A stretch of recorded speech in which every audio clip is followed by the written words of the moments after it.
guys, good afternoon. Ayan, mag-iimay ako ng pako mga idol. Ayan, dito sa mo, pako ang apod kayo ni Big sa Bicol mga idol.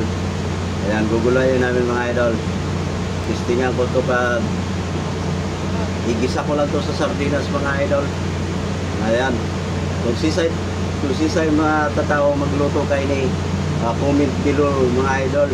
Kaya para sa susunod, yun ang gagawin ko kasi first time ko magulay nito mga idol. Binigay lang to sa akin sa kaibigan ko.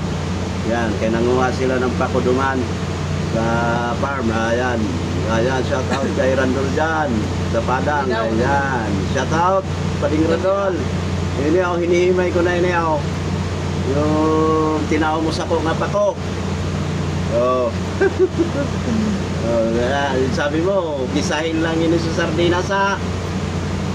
Testing ko din eh. First time ko nga magulay nito idol. Ayan.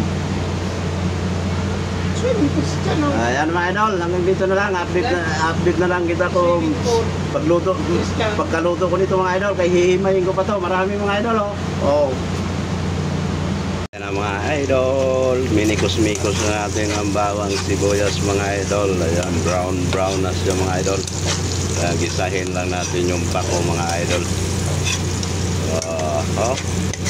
Ayan, pag brown na talaga siya, ilagay na natin yung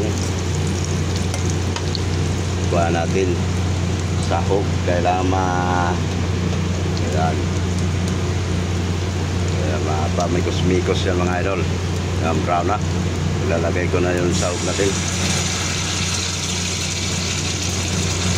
Ayan.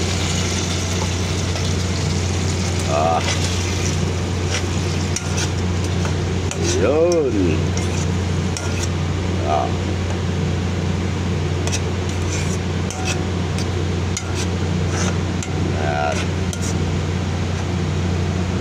Ayan, pakuluin muna natin bago isa na natin yung pako dyan mga idol. Mga idol, ilagay na natin itong pako.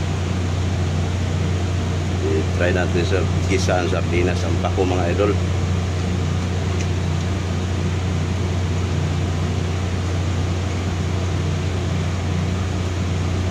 Minutes lang daw ito mga idol, dali lang daw ito maluto. Yan.